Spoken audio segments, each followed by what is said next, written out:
저랑 요한계시록 공부를 하는 분들은 제가 자주 하는 이야기를 기억할 것입니다. 요한계시록을 바르게 이해하기 위해서는 큰 그림을 보는 것이 필요하다, 이 말씀 많이 들었죠. 마치 1000피스로 된 직소 퍼즐을 사서 맞추기 할 때와 같습니다. 큰 그림을 보지 못한 채 한 조각 한 조각만 보면 그 조각의 의미를 알 수가 없습니다. 우리가 요한계시록 말씀을 이해하기 위해서는 두 개의 큰 그림을 마음속에 볼 수 있어야 합니다. 하나는 하나님께서 성경 66권을 통해 우리에게 말씀해 주시려는 것으로서 창조와 타락과 우리 주 예수님의 구속과 하나님 나라의 완성, 곧 새 창조라는 큰 그림입니다. 또 하나는 요한계시록을 통해 교회에게 말씀해 주시려는 것으로서 교회는 궁극적으로 어떻게 될 것인가의 큰 그림, 심판과 구원의 역사가 완성될 때의 큰 그림입니다. 우리는 이 두 개의 큰 그림을 마음에 두고 요한계시록의 구절들을 공부해 나가야 합니다. 우리는 9장까지의 말씀을 이런 큰 그림 안에서 살펴보았습니다. 1장을 통해 요한계시록 말씀은 주 예수님께서 사도 요한을 통해 반드시 속히 일어날 일들에 대해 교회에게 알려주시는 말씀임을 보았습니다. 이 3장은 7교회에 주시는 편지를 통해 교회의 주인이신 예수님께서 자기 교회가 어떤 교회가 되어야 하는지 말씀해 주시는 내용이었습니다. 4, 5장은 하나님께서 교회에게 마땅히 일어날 일들을 알려주시기에 앞서서 이 모든 일들을 누가 어떻게 주관하시는지를 말씀해 주신 것이었습니다. 하나님께서는 창조 세계에 대한 주권적 계획이 있으시며 어린 양 예수님께 그 계획을 모두 위임해서 이루실 것이라는 것입니다. 6장 이후는 주 예수님께서 이런 하나님의 창조 세계에 대한 계획을 따라서 어떻게 심판과 구원의 역사를 완성해 나가실지에 대한 말씀입니다. 6장에는 첫째부터 6節까지의 인으로 표시한 심판 역사의 개요였습니다. 7장은 영국과 영국 사이의 막간의 비유에 편의상 막간일이라고 부르는 부분으로서 하나님의 진노 아래에 있는 세상에서 하나님의 백성은 어떻게 구원해 나가시는지의 구원 역사의 개요를 말씀해 주시는 부분이었습니다. 8, 9장은 6장에서 말씀해 주신 심판 역사에 대해 교회가 좀 더 알아야 할 것을 부연하는 내용이었습니다. 우리가 오늘부터 살펴볼 10장, 11장은 편의상 막간이라고 부르는 부분입니다. 이 부분은 하나님께서 구원하신 하나님의 백성인 교회를 세상에 두신 뜻이 무엇인지를 말씀해 주시는 내용입니다. 그것은 예수님께서 이미 복음서에서 지상 명령으로 말씀해 주신 것이기도 합니다. 온 천하 만민에게 복음을 전하고 모든 족속을 제자로 삼는 것입니다. 이를 위해 교회는 하나님의 창조 세계에 대한 계획을 상징하는 두루마리, 넓게는 성경 전체, 좁게는 요한계시록 말씀을 먹어야 한다고 하십니다. 마치 음식을 먹어 피와 살이 되게 하듯이 하나님의 말씀을 공부하고 받아들여 자신의 지식과 지혜가 되게 해야 합니다. 이는 하나님의 뜻을 깊이 받아들여야 함을 말합니다. 그러므로서 교회는 하나님의 말씀을 전하는 사명을 감당해야 합니다. 오늘 본문에 나오는 환상들은 바로 이에 대해 말씀해 주는 내용입니다. 오늘 말씀을 통해서 하나님께서 교회를 이 세상에 두신 가장 중심이 되는 뜻이 무엇인지를 배우고 우리도 이 뜻을 섬기게 되기를 기도합니다. 1절에 보면 요한은 또 다른 환상 장면을 봅니다. 힘센 다른 천사가 구름을 입고 하늘에서 내려왔습니다. 그 천사 머리 위에는 무지개가 있고 그 얼굴은 해 같고 그 발은 불기둥 같았습니다. 그 손에는 펴놓인 작은 두루마리를 들고 있는데 그 오른발은 바다를 밟고 발은 땅을 밟았습니다. 이 천사의 모습이 너무나 거대하여서 그 손에 들린 두루마리는 작은 두루마리라고 하였습니다. 8절에 보면 천사는 이 두루마리를 요한에게 전달하게 됩니다. 요한은 이 두루마리를 받아서 먹게 됩니다. 이 두루마리는 본래 5장에 나옵니다. 어린 양 예수님께서 보좌에 앉으신 이의 손에서 받으신 것입니다. 이후 어린 양 예수님은 이 두루마리를 봉하고 있는 7인을 다 떼셨습니다. 다시 말해 하나님의 창조 세계에 대한 모든 계획, 심판과 구원의 계획을 예수님은 다 확인하시고 그 계획을 위임받아서 이제 이루어 나가게 되십니다. 그런 후에 그 두루마리를 힘센 천사를 통해 요한에게 전달하십니다. 이는 사도 요한이 대표하는 온 세상의 모든 교회가 이 두루마리가 상징하는 하나님의 심판과 구원의 완성 계획을 잘 알아야 한다는 뜻입니다. 주님은 이 두루마리를 전하는 천사에게 주님의 영광스러운 모습, 하나님의 영광스러운 모습을 온 입게 해서 전하게 하셨습니다. 이는 교회가 요한계시록 말씀을 하늘의 주 예수님과 하나님 아버지께서 주시는 말씀으로 듣고 받아야 한다는 뜻이 있음을 봅니다. 3절에 보면 두루마리를 전해 주러 온 천사가 사자가 부르짖는 것 같이 큰 소리로 외쳤습니다. 그가 외칠 때 7 우레가 그 소리를 내어 말하였습니다. 이 장면에서 우리는 똑같을 수는 없겠지만 이런 장면을 이해하는 데 도움이 되는 사극의 한 장면을 떠올려 볼 수 있습니다. 사극에 보면 건부도사가 어명을 가지고 와서 어명이여, 죄인은 나와서 어명을 받으시오, 이렇게 하는 장면을 아마 여러분들은 보신 기억이 있을 줄 압니다. 천사는 두루마리가 상징하는 하나님의 심판과 구원의 계획을 사자가 부르짖는 것까지 큰 소리로 외치고 그것은 우레 소리와 같이 7번 계속 선포되었음을 알 수 있습니다. 이는 요한계시록에서 보면 16장에 나오는 최후의 심판에 대한 내용일 것이라고 추정할 수 있습니다. 요한은 지금까지의 환상에 나오는 6 나팔에 나오는 내용에 비해 그 내용이 얼마나 중요한지를 알 수 있었고 그것을 기록하고자 하였습니다. 그런데 하늘에서 소리가 나서 7 우레가 말한 것을 임봉하고 기록하지 말라고 하였습니다. 요한계시록의 전개사항에서 보면 이 내용은 이 시점에서 드러내어서는 안 되는 것이기 때문일 것입니다. 하나님께서도 6장의 6째 인에서 살짝 맛보기만 말씀하신 것을 볼 수가 있습니다. 오늘 다음 주 11장 15절부터 19절에서도 살짝 맛보기만 말씀하시는 것을 볼 수가 있습니다. 15장에서 이제 15장까지에서 교회에게 해 주시고자 하시는, 교회가 알아야 할 더 중요한 것을 다 말씀하시기 전에는 하나님은 이것을 이제 아껴두시고 말씀하지 않는 것을 볼 수가 있습니다. 그래서 교회가 교회에 대해서 말씀해 주시는 것 자체에 집중하도록 그렇게 하시고자 이제 최후의 심판에 대한 내용들은 아직은 말하지 마, 이렇게 한 것으로 이해할 수 있습니다. 그런 가운데 5절부터 7절에서 천사가 두루마리를 전하기에 앞서 하늘을 향하여 오른손을 들고 맹세했습니다. 천사는 세세토록 살아계신 이 곧 하늘과 그 가운데 있는 모든 피조물들, 땅과 그 가운데 있는 모든 피조물들, 바다와 그 가운데 있는 모든 피조물들을 창조하신 하나님을 가리켜 맹세했습니다.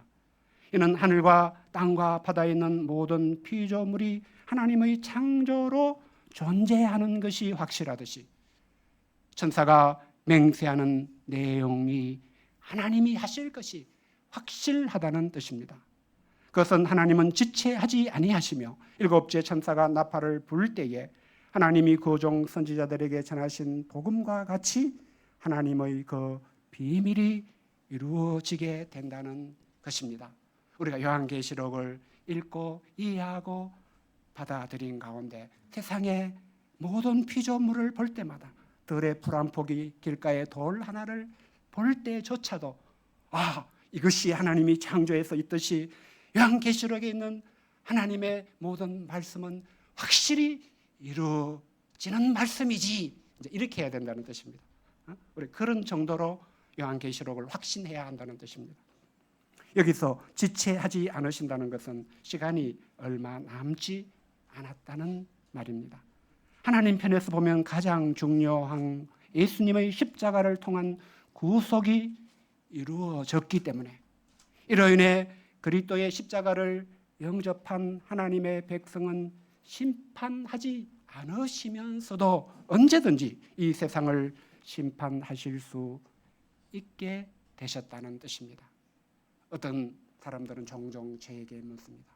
세상이 이렇게 악하고 썩어 빠지고 더러워졌는데, 이렇게 악한 사람들이 있는데 하나님은 왜 심판하지 않으십니까?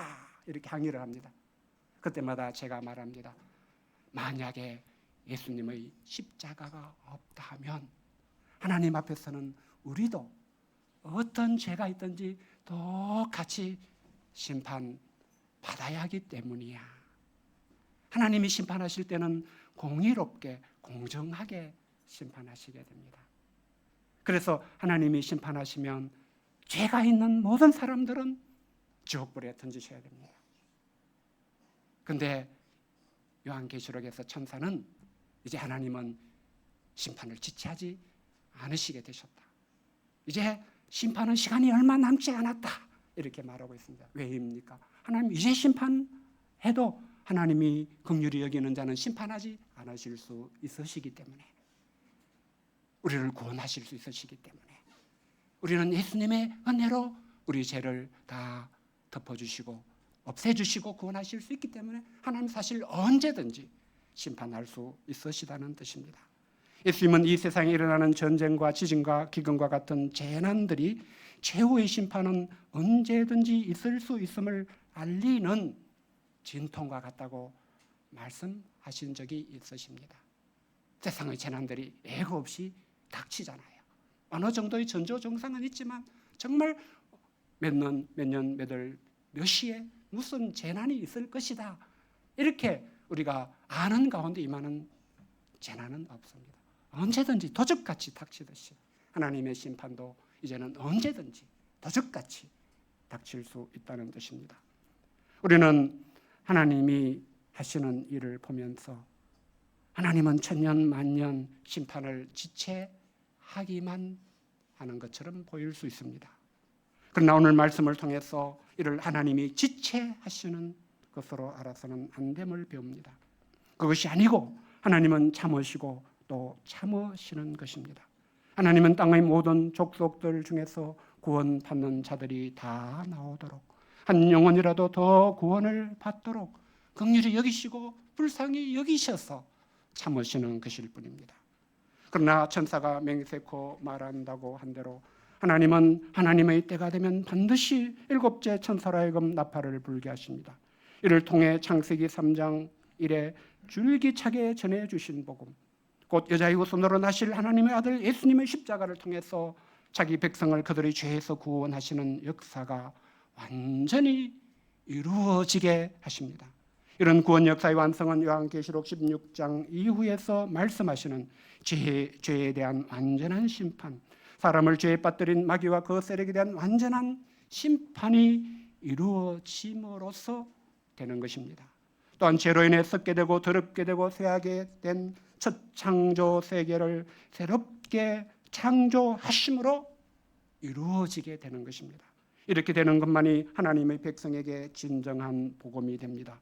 천사는 하나님의 이 계획이 반드시 이루어질 것이라고 맹세했습니다. 천사의 맹세는 교회가 이에 대한 굳은 확신을 가져야 함을 말해주는 것입니다. 우리도 요한계시록 말씀을 영접하는 가운데 두루마리가 상징하는 것, 요한계시록에서 배우는 모든 말씀이 반드시 이루어질 것에 대해 확신을 가진 성도들이 되기를 기도합니다. 이후에 하늘에서 나서 들리던 음성이 또 요한에게 말했습니다. 그것은 천사에게서 두루마리를 받아서 가지라는 것이었습니다. 그래서 요한이 천사에게 나아가 작은 두루마리를 달라고 하였는데, 두루마리를 가지는 것은 갖다 먹어버리라는 뜻이라고 가르쳐 주었습니다. 우리 중에도 하나님의 말씀을 갖는 것이 그냥 성경을 가지고 다니는 것으로 여기면 좀 잘못 아는 거예요. 뭘 모르는 거예요. 우리가 하나님의 말씀을 가지는 것은 갖다가 먹어버리는 것입니다. 갖다 먹어버리면 내 배에는 쓰나 내 입에는 꿀같이 될 것이라고 하였습니다. 요한이 천사의 손에서 작은 두루마리를 갖다 먹자 과연 그러했습니다. 요한은 입에는 꿀같이 달아 먹은 후에 그의 배에서는 쓰게 되었습니다. 우리는 두루마리가 하나님의 창조 세계에 대한 모든 계획의 상징임을 배운 바 있습니다. 두루마리는 넓은 의미에서는 성경 66권이라고 해도 됩니다. 그러나 좁은 의미에서는 요한계시록 말씀이라고 하는 것이 맞습니다. 우리는 여기서 두루마리를 먹는 것, 입에서는 꿀같이 달다는 것, 배에는 서다는 것에 대해서 우리 신앙의 유익을 위해서 잘 알고 배울 수 있게 되면 좋겠습니다. 첫째, 교회는 두루마리를 갖다 먹는 공동체가 되어야 합니다. 두루마리를 갖다 먹는 것은 우리가 아는 대로 성경을 공부하는 것이요, 이를 통해 말씀을 먹기까지 하는 것입니다. 하나님은 교회가 하나님의 말씀인 성경을 공부하기 원하십니다. 더 나아가 성경을 깊이 이해하고 내게 주시는 하나님의 말씀으로 듣고 받아들이기 원하십니다. 우리가 밥을 먹음으로 우리 육체의 생명이 살게 되듯이 우리가 하나님의 말씀을 먹으면 우리의 영혼이 살게 됩니다. 이는 우리가 성도로서 생각하고 계획하고 행하는 것이 하나님의 말씀에 따른 것이 되는 것을 뜻합니다. 예수님은 요한복음 6장 63절에서 살리는 것은 영이니 육은 무익하니라. 내가 너에게는 말은 영이요 생명이라고 하셨고, 마태복음 4장 4절에서도 사람이 떡으로만 살 것이 아니요 하나님의 입으로부터 나오는 모든 말씀으로 살 것이라고 분명히 말씀하십니다.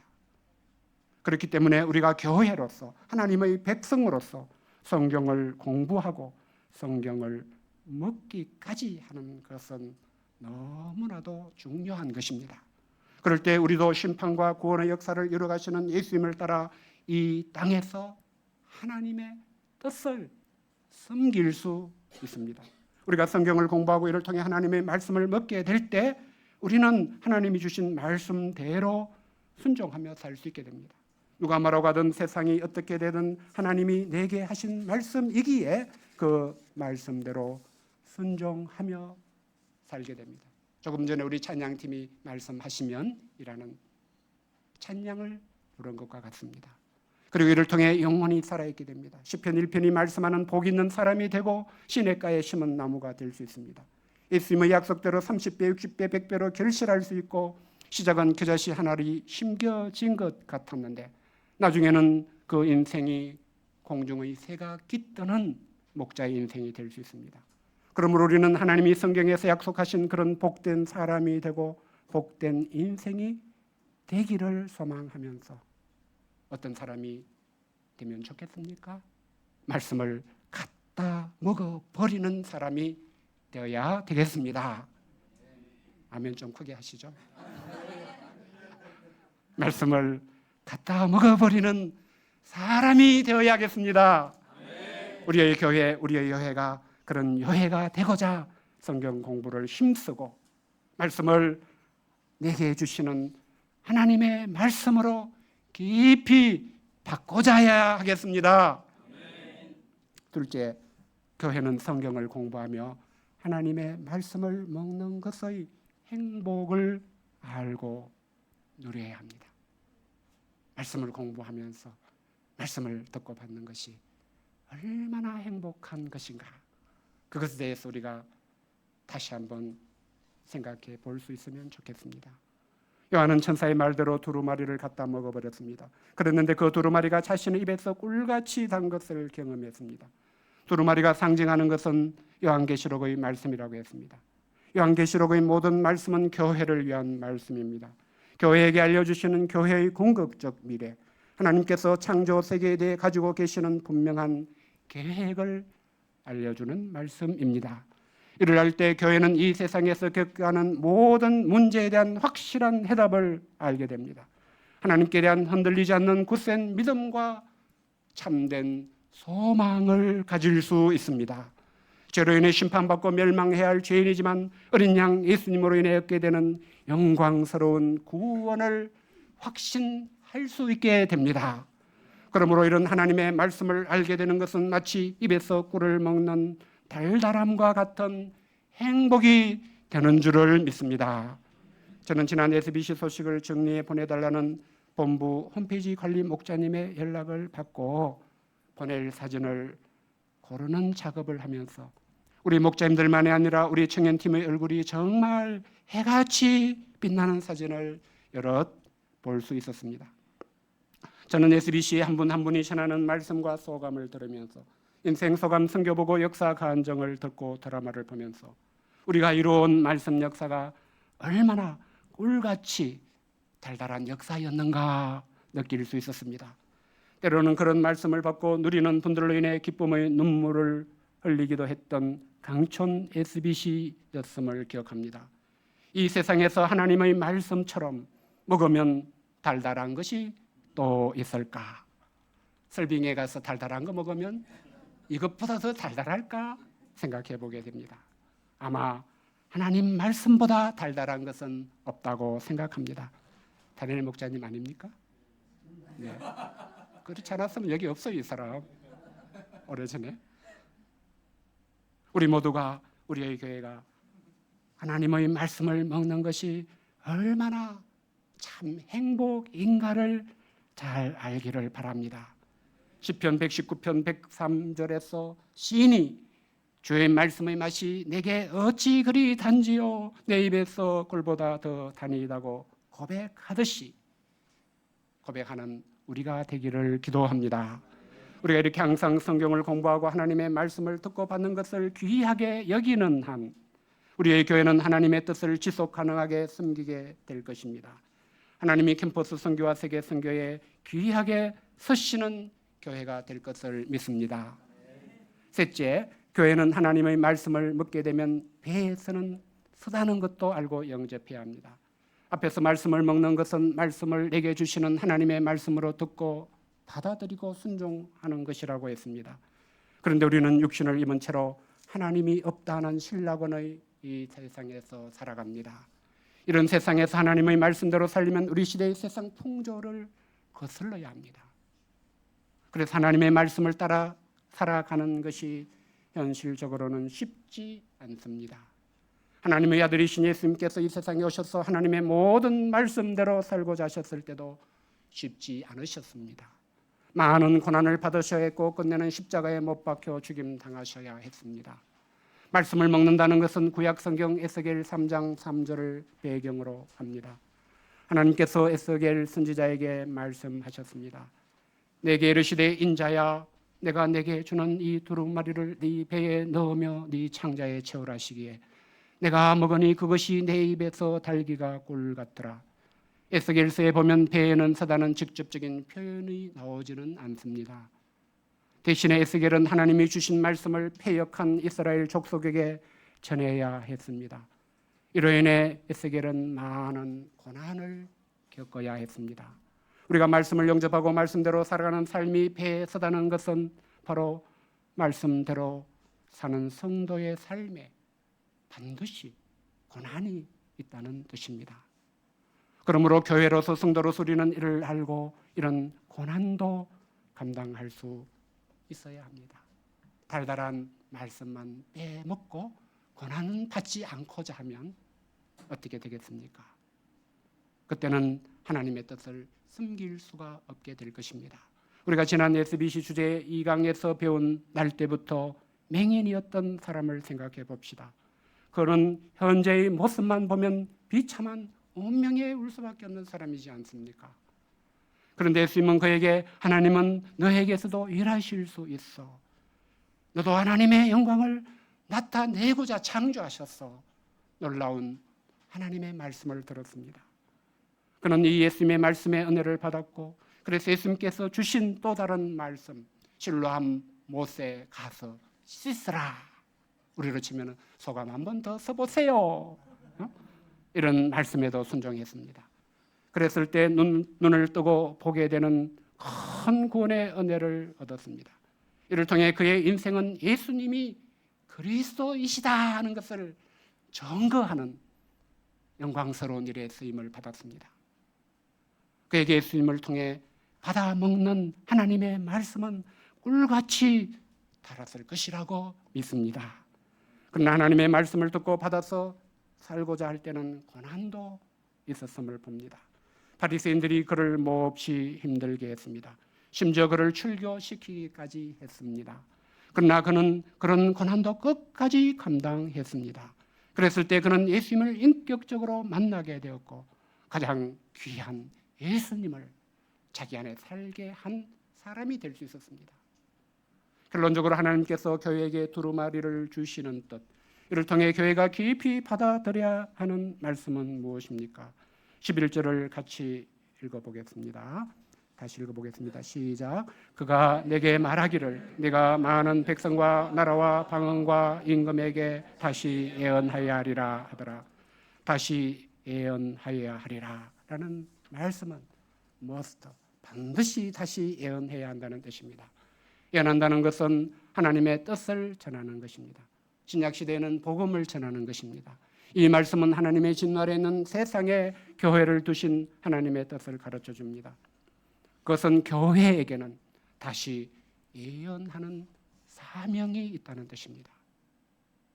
교회의 가장 중요한 사명, 가장 핵심적인 사명은 다시 예언하는 것, 다시 복음을 전하는 것입니다.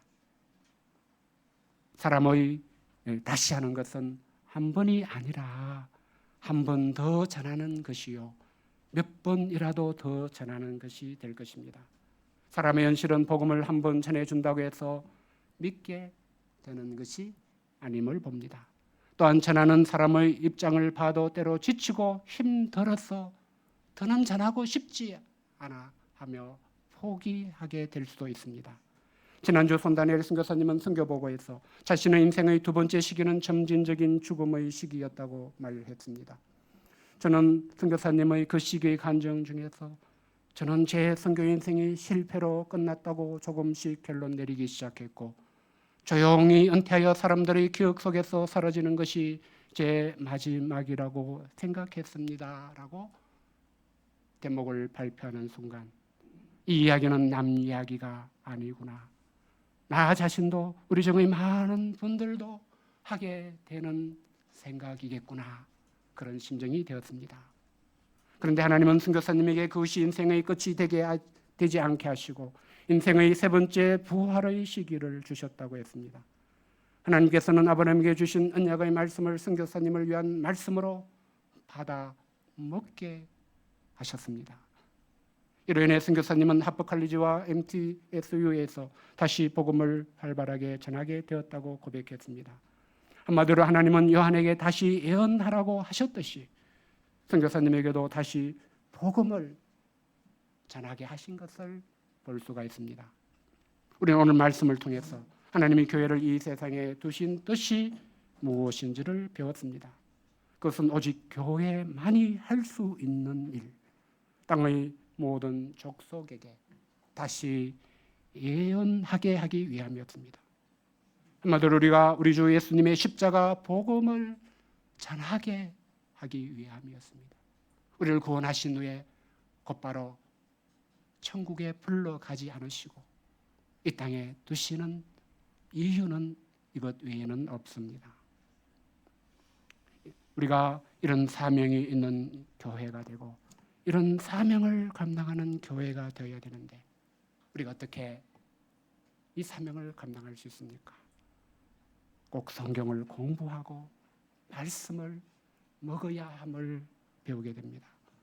이때 우리는 하나님의 말씀만이 줄 수 있는 행복, 입에서 꿀같이 단 것을 맛보고 누리게 되며 이런 은혜를 받았기에 사명을 감당하는 데 따르는 고난 배선 것도 감당할 수 있게 될 줄을 믿습니다. 그러므로 우리는 성경 공부를 하고 하나님의 말씀을 먹는 것을 사랑하고 힘쓸 수 있어야 하겠습니다. SBC에서 뷔페를 너무 배부르게 먹었는지 제가 이번 주에 지켜보니까 내가 최도영 목자가 요한계시록 공부를 인도하는데도 이걸 귀하게 안 여기나? 이런 생각이 드는 좀 시간이 있었습니다. 하나님의 말씀을 먹는 것을 사랑하고 그것에 힘쓸 수 있으면 좋겠습니다. 이를 통해 하나님의 뜻을 숨기고자 함으로 다시 예언하는 교회, 복음을 모르는 사람에게 십자가 복음을 전하는 우리가 될 수 있기를 기도합니다. 이에 따르는 고난 때문에 비겁하게 약삭빠르게 피하고 물러가는 우리는 되지 않기를 기도합니다. 요절 말씀 읽고 기도하겠습니다. 11절 시작. 그가 내게 말하기를 내가 많은 백성과 나라와 방언과 임금에게 다시 예언하여야 하리라 하더라. 하나님 아버지, 오늘도 요한계시록 말씀을 듣고 이해하고 깨달을 수 있는 은혜를 주셔서 감사합니다. 다시 예언하여야 하리라.